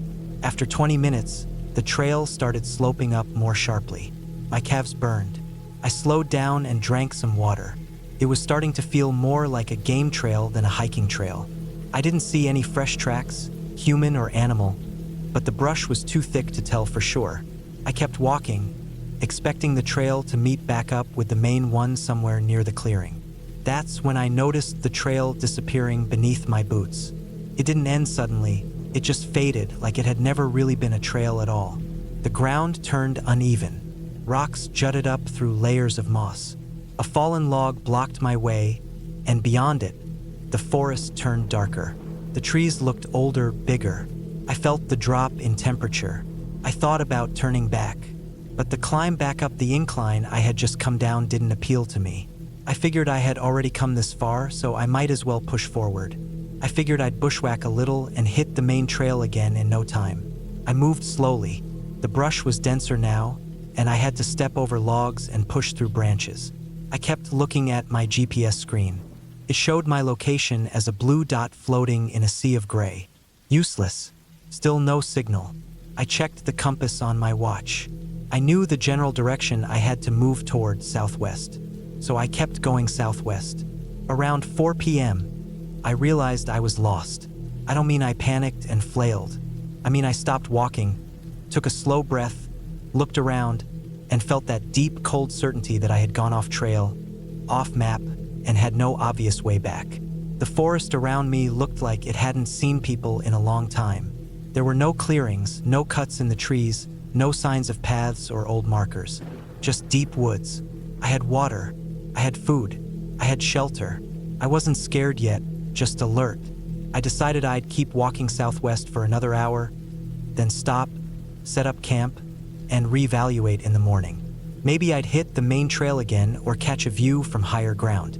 That next hour was a slog. I got scratched up from thorns. My legs were tired from stepping over roots. The terrain started sloping downward, steeper than I liked. Eventually, I slid down a short hill and landed near a narrow stream. The sun was lower now, light turning orange. I decided to set up camp there. I cleared some ground, laid out the tarp, and got my gear sorted. I filtered water from the stream, ate a protein bar, and lay down. I didn't build a fire, too risky in dry woods, and I didn't want to attract animals. I was too tired to even think much. I closed my eyes and slept. Something woke me up around midnight. Couldn't say what. There was no sound, no movement. I just opened my eyes in total darkness and knew something had changed. I lay still for a long time. My ears strained to hear, but the forest was dead quiet. No wind, no insects, just silence like a soundproof room. I sat up slowly and grabbed my flashlight. I turned it on and shined it around the camp. Nothing, just trees, bushes, and mist beginning to settle low to the ground. Then I noticed something about 10 feet from where I slept. The ground had been disturbed. It looked like something had brushed through the dirt, maybe even crouched there. I walked over to it and saw faint impressions, long and shallow, not clear enough to tell what made them. Could have been a bear or a person, but there were no tracks leading to or away from the spot. Just that one patch of disturbed earth. I stayed awake the rest of the night. I sat with my back to a tree and kept the flashlight ready. Nothing moved. Nothing called out. The forest didn't even seem alive anymore. As soon as the sky began to lighten, I packed up and started moving again. I followed the stream, thinking it might lead to a river or a road or something. I walked for hours. The stream twisted and turned. I began to feel like I was walking in circles. The forest was starting to look the same in every direction. The trees were bigger, older. Everything felt thick and slow. By late afternoon, I realized my water was running low, and the stream was getting shallow. My legs ached. I hadn't eaten much. I finally stopped when I saw something in the distance. A small structure, half covered in moss and vines. At first I thought it was a shed or maybe an old ranger post. Turned out to be a cabin. Not a well-kept one either. The roof had caved in on one side. The door was hanging half off its hinges. The walls were gray with rot. Still, I walked toward it. I thought maybe it could give me shelter for a night. Maybe someone had left tools or supplies inside. I stepped carefully across the old porch and pushed the door open. The inside was dusty and smelled like wet leaves. There was a broken chair, an old table, and the remains of a stove in the corner. No signs of anyone, living or dead. No pack rats or animals either. It was just empty. But on the floor, near the back wall, I found something that stopped me cold. A torn backpack, faded and sun-bleached. Next to it was a pair of cracked sunglasses and a notebook wrapped in a plastic bag. I opened the notebook. The writing was barely legible, but I could make out a few lines. Whoever wrote it had gotten lost too. They mentioned trying to follow a river. They mentioned hearing noises at night. The last few pages were just nonsense. Scribbles, scratched out words, broken lines. That night, I didn't sleep. I set up my tarp near the cabin, but I stayed awake, listening. The forest made no sound. I kept the flashlight on, but the batteries were dying. Every twig crack made me flinch. The silence felt like pressure against my skull. I felt watched, but I never saw anyone. The next morning, I left the cabin and moved fast. I didn't care which way was southwest anymore. I just wanted out. I ate while walking, drank the last of my water. I climbed a hill and found a clearing. In the distance, far off and barely visible, I saw a faint line. A road, I thought. Maybe gravel. Maybe a fire break. Took hours to reach it. I scraped my legs raw, pushing through brush. My boots were soaked from a marsh I didn't see until I stepped in it. But finally, I hit.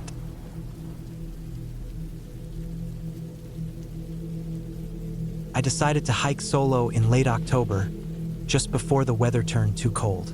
I had planned it out for weeks. I wanted quiet, a break from everything. No notifications, no traffic, no people. Just me and the trail. I chose a stretch of forest in northern Idaho. It was remote, but not completely off the grid. There were designated campsites scattered a few miles apart along the loop trail. The full route was about 30 miles, and I planned to take 3 days carrying food, a sleeping bag, and all the usual gear. I wasn't new to hiking, and I wasn't careless. Or at least I thought I wasn't. The first day started early. I parked my car in the small lot near the ranger station. No other vehicles were there.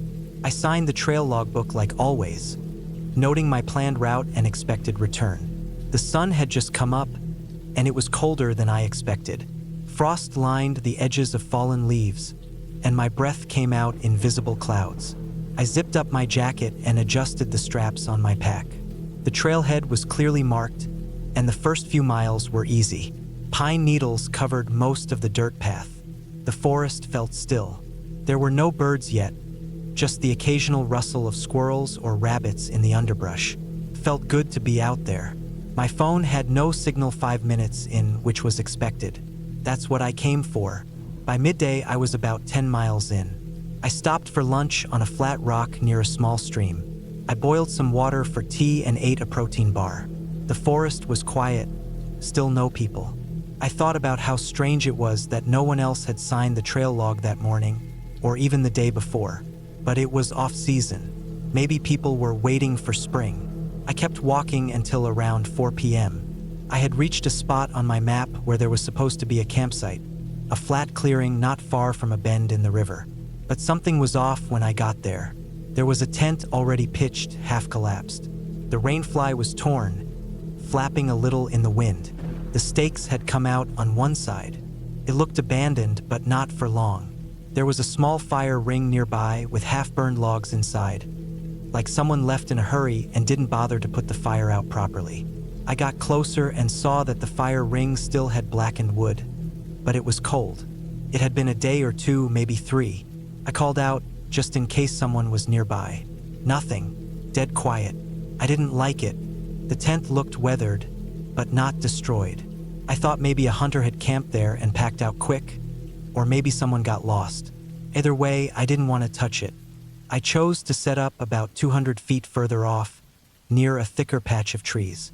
I made my own fire, cooked some dehydrated food, and tried not to think about the old tent. It got dark fast. By 6 p.m., I couldn't see past the ring of firelight. The woods looked darker than usual. There was no moon yet. I kept hearing things that night. Not animals. I know what a deer sounds like. This was different. Slow steps, crunching twigs. Not often, maybe every hour or so. I thought it could be a bear, but bears don't usually circle. They don't walk a few steps, stop, then come back an hour later. I didn't sleep well. I'd close my eyes, then wake up with my heart beating too fast, thinking I heard something outside the tent. Once, around 3 a.m., I heard what sounded like breathing, just a few feet from the nylon. I didn't move. I held my breath, counting in my head. It stopped after maybe 20 seconds, but I didn't dare check. I laid there still until the sky started getting light. When morning came, I packed up fast. I didn't eat. I didn't even boil water. I just shoved everything into my pack and left. I glanced once at the abandoned tent. No change. Still sagging, still empty. I walked fast for the first few miles, glancing back more than I should have. I didn't see anyone. No tracks, no movement. Just endless trees. The trail looped north, climbing gradually uphill. There were switchbacks, and the trail grew more narrow. Around noon, I stopped to refill my water at a creek. That's when I noticed something strange. There were boot prints in the mud near the bank. fresh ones. Not mine. Mine had a different tread. I checked both feet, then looked again. Someone had walked there maybe an hour before. The prints went back toward the trail, then disappeared. No sign of someone crossing the creek or continuing forward. It looked like they had just walked out to the water, then turned around. I kept moving. I started thinking maybe I wasn't alone. That didn't bother me much by itself.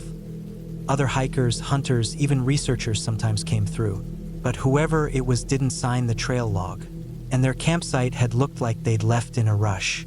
I tried to shake it off, but it stayed with me like a tight feeling in my chest. Around 3 p.m., I reached the next planned site. It was another clearing, a bit less open than the last one. Trees formed a kind of wall around it. I checked the area first. No tents, no signs of people. I circled the edge, then set up camp again. I forced myself to eat that time. I boiled noodles and drank filtered creek water. As the sun dipped lower, I gathered more wood for the fire. I made a bigger one this time. I didn't care about saving fuel. I just wanted light. The noises started again after dark. Not constant, just small sounds, always just outside the firelight. I sat with my back to a tree, facing the fire. I stayed up late until after midnight, then tried to sleep in short shifts. I kept my headlamp next to me and a small knife under my pillow. It wasn't much, but it made me feel better. Around 2:30 a.m., I woke up suddenly.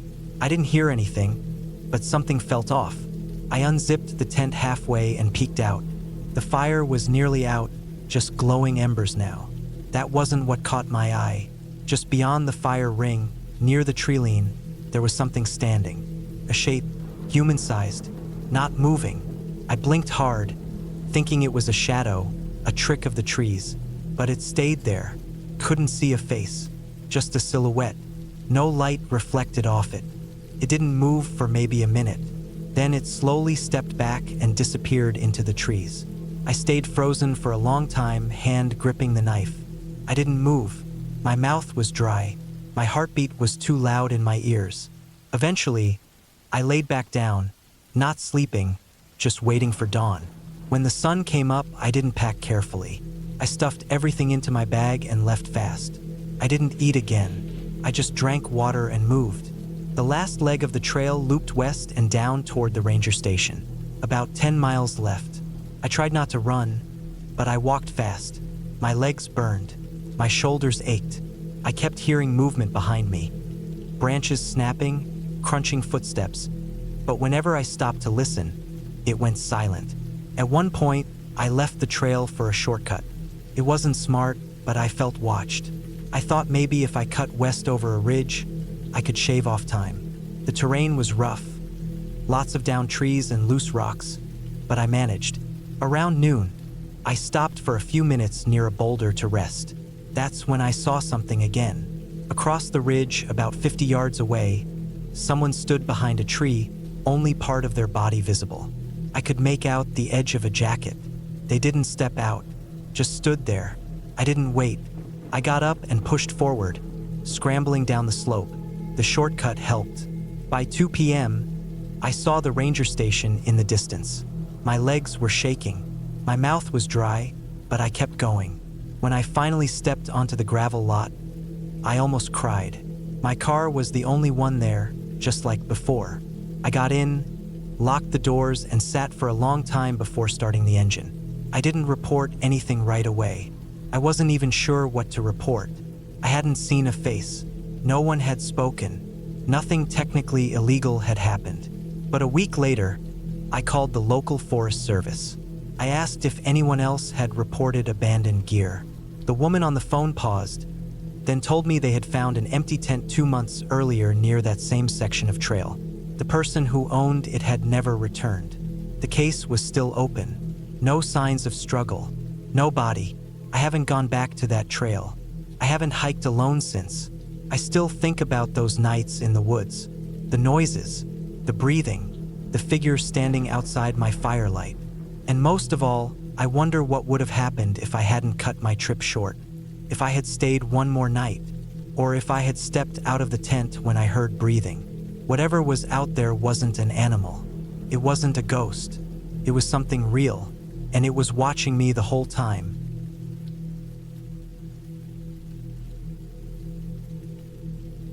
I don't really remember what finally made me decide to go hiking alone that day. I had been feeling stressed out for a while. Work had been piling up, bills were due, and my head just felt full of noise. I kept telling myself I needed a break, something real, not TV, not scrolling on my phone, not even talking to anyone. I just needed to be somewhere quiet for a while, far away from people, cities, screens, noise, all of it. So I packed light, just the usual things. A hydration pack, energy bars, my compass, map, a fixed blade knife I always carried on hikes, a small first aid kit, and my phone, though I planned to turn it off most of the time. I also carried a flashlight and an emergency whistle, even though I never expected to use them. I knew the area I was heading into well, or at least I thought I did. The trail was part of a lesser-known network deep in the hills of a state forest. It wasn't marked well and didn't show up on a lot of apps. But I had found an old paper map online, printed it out, and marked the path. I had done a few sections of it before, but never this particular stretch. That was the point. I wanted to go somewhere I hadn't been yet, somewhere nobody else was likely to be. I parked my car on a dirt shoulder off the side of an old logging road. It was about a 2-hour drive from the city, and I didn't see a single other car out there.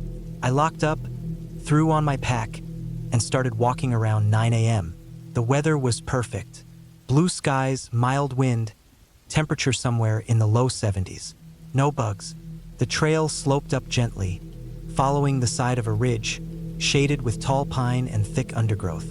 Every so often I'd stop, sip water, stretch my legs, and just listen. It was quiet. That was what I wanted. After maybe 2 hours of steady walking, I reached a fork. My map showed a narrow footpath that split off from the main trail and headed deeper into the forest.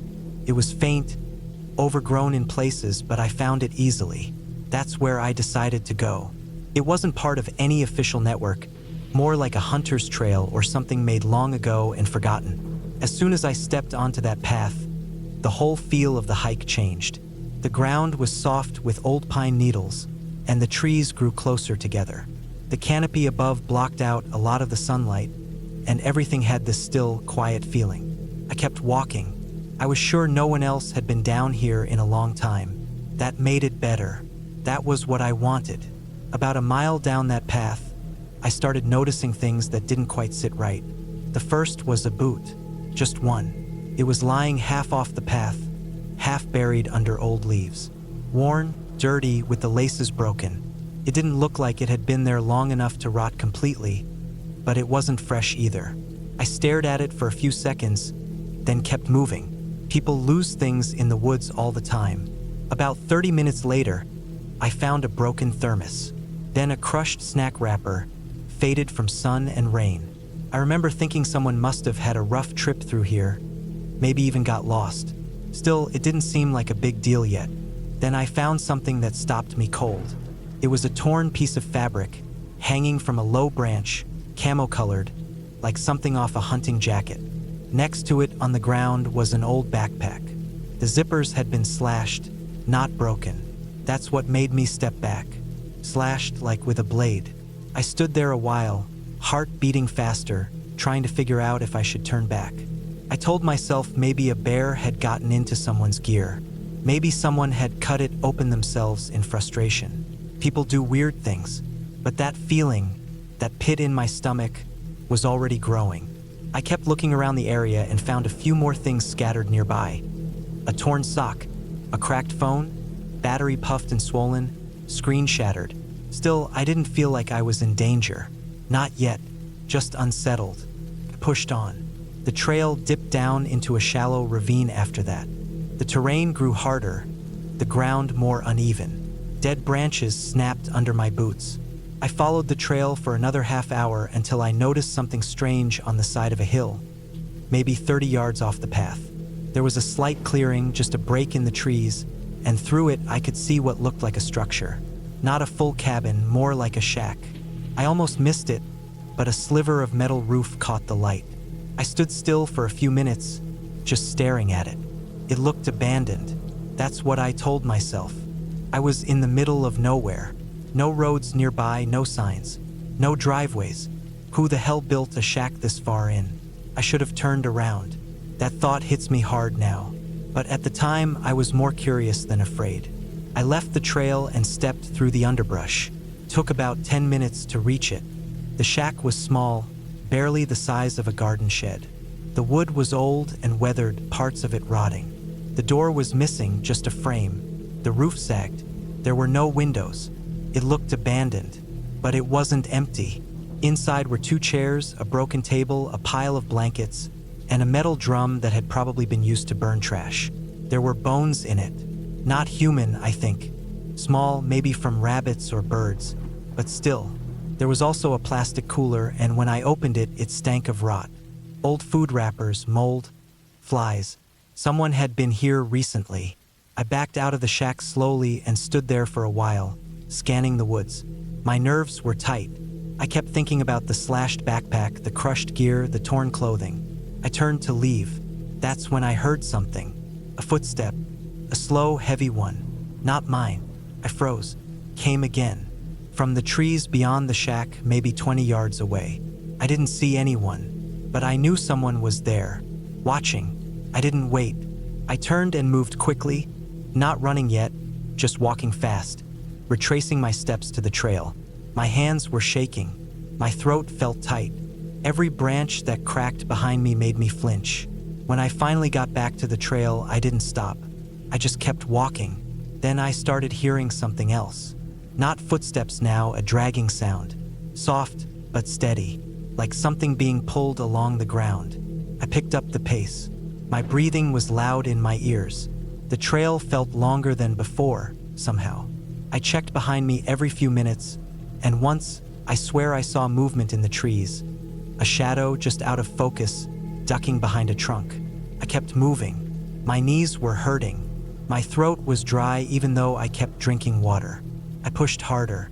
Every time I looked behind me, I expected someone to step out onto the trail. About a mile later, I lost the trail. Completely. I had been following the path so closely, eyes scanning for markers, but somehow I had drifted off. The trees looked the same in every direction. I couldn't even tell which way was north anymore. I pulled out my compass, the needle spun wildly, then settled, then spun again. I tapped it. No use. That's when the panic hit. Real panic. I was sweating hard, even though it wasn't that hot. I pulled out my phone. No signal. Just a dead gray bar where the reception should be. I didn't want to stop moving, but I knew I had to think. I found a small ridge and climbed up to try to get a view, but all I saw was trees. Endless trees. I turned around and saw nothing but dense forest in every direction. The sun was starting to dip. That dragging sound came again. Closer this time.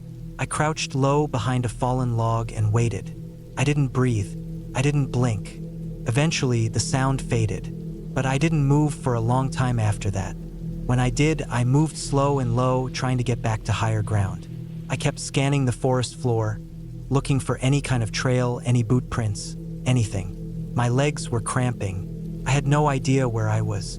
I spent that whole night moving in a slow, winding path, trying to keep my bearings. I didn't make camp. I didn't eat. I didn't stop. By morning, I was sure someone had been following me. I kept seeing marks. Sticks broken in half, scuffed dirt, even a small piece of twine tied around a tree branch. Not something natural. Someone had marked it. Eventually, around noon the next day, I found something I recognized. A rock formation near the start of the original trail. I moved faster after that, pushing through pain, hunger, everything. I didn't stop until I saw the dirt road and my car at the end of it. There was a dent in the rear panel that hadn't been there before. I didn't check the rest. I got in, locked the doors, and drove until I hit the highway. I didn't stop until I was 3 towns away. Took me days to sleep properly again. I never reported it. I didn't know what to say. I found a shack in the woods and someone followed me. That's all I had.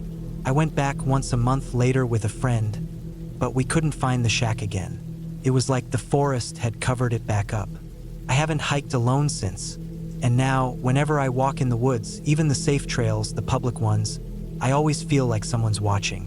Not because of a ghost, because I know what people can do. And because out there, where no one's around, no one's watching, some people stay hidden on purpose.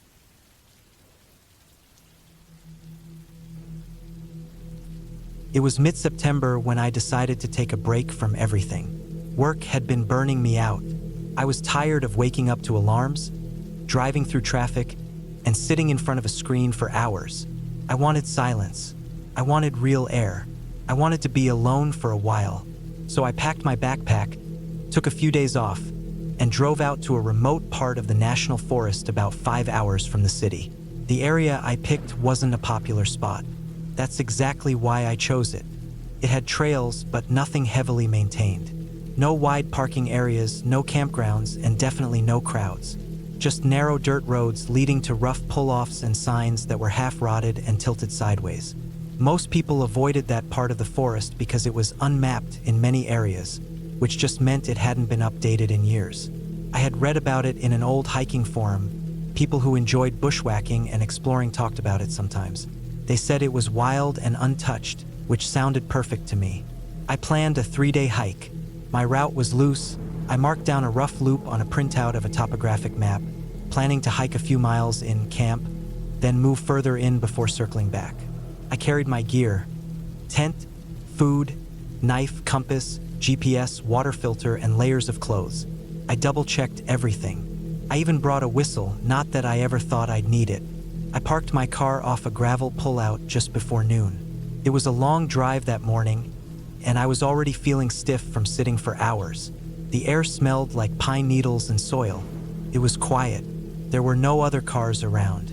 I stepped out, stretched, locked my doors, hoisted my backpack, and walked toward the trailhead. The sun was warm but not hot. The trees swayed gently, and the only sound I could hear was the occasional chirp of birds and the soft crunch of dry leaves under my boots. For the first few hours, everything was perfect. The trail wasn't well marked, but it was still visible if you paid attention. There were narrow ruts, boot marks here and there, and ribbons tied to branches from who knows when. I moved slowly, stopping now and then to drink water, check my GPS, and glance at the map. I passed over a small stream by early afternoon and saw signs of deer, a few prints in the soft mud, and a flash of white tail in the brush. The forest felt alive but calm. I felt like I was finally away from the noise of life. I set up my camp a few miles in before sunset. I picked a flat patch near a ridge where I could see a little down into a valley. I gathered firewood, boiled water, and heated one of those vacuum-sealed meals I brought. Tasted bland, but I didn't care. It filled my stomach, and I lay back against a rock with my boots off, watching the last bits of orange sun bleed through the trees. That night, I heard owls. Nothing else. Just the sound of wings and the occasional screech far off. I zipped into my sleeping bag and fell asleep fast. The next morning, I woke up early. My watch said it was a little after 6 o'clock. There was dew on the tent, and the air was cold enough to make me shiver until I got moving. I packed up, ate a granola bar, and continued heading deeper into the woods, following the trail as best as I could. After a few miles, the path started getting less obvious. I had to stop every few minutes to double-check that I was still going the right way. The underbrush got thicker. Some fallen trees made progress slower, but it still felt fine. I wasn't worried. I was used to hiking, and I had my GPS with me. I was taking bearings, marking points on the map, and feeling good. But around midday, I noticed something strange. I was following a narrow trail. At least I thought it was a trail, but after about 10 minutes, I realized it wasn't a trail at all. It just faded into brush. There was no way forward that didn't involve pushing through thick branches and thorny vines. I checked my GPS. The signal was weak, but still working. I was a little off from the route I had marked on the map, maybe a few hundred meters. No big deal, I thought. I'll just backtrack and curve around. That was my plan. But when I turned around and started retracing my steps, I couldn't find the path I came from. Everything looked the same. Trees, branches, brush. It all blended together. I backtracked further, then took a left where I thought I had come in from, But that didn't lead anywhere either. I walked in circles for nearly half an hour, sweating and breathing heavier even though the air was cool. I tried not to panic. I had my GPS. I could still find my direction. I took a reading, turned east, and just started walking. About an hour later, I came across something that made me stop dead. It was a structure, small, wooden, maybe an old shed or a shack. It looked abandoned, roof half collapsed, wood dark with rot and moss, a rusted metal drum next to it. It was hidden in a dense patch of forest, not on any map I had. The kind of place that probably hadn't seen people in years. I should have felt relieved to see something man-made, but I didn't. I felt uneasy, the kind of unease that crawls into your stomach and stays there. I walked around it slowly, not going too close. The door was gone, just a frame. Inside, it was empty except for broken shelves and a pile of rags or maybe blankets in the corner. I didn't touch anything. I just stood there for a while, unsure of what to do next. Part of me wanted to mark the location and keep going. Part of me felt like I wasn't supposed to have found it. I moved on, heading east again. The forest kept getting denser, more tangled. The ground turned soft, almost marshy in some places. I started seeing signs of animals. Broken branches, prints in the dirt, and droppings, but nothing I could identify. Then the GPS cut out completely, just stopped. No signal, no satellites. I turned it off and back on. Still nothing. I tried climbing a small rise to see if I could get a better signal.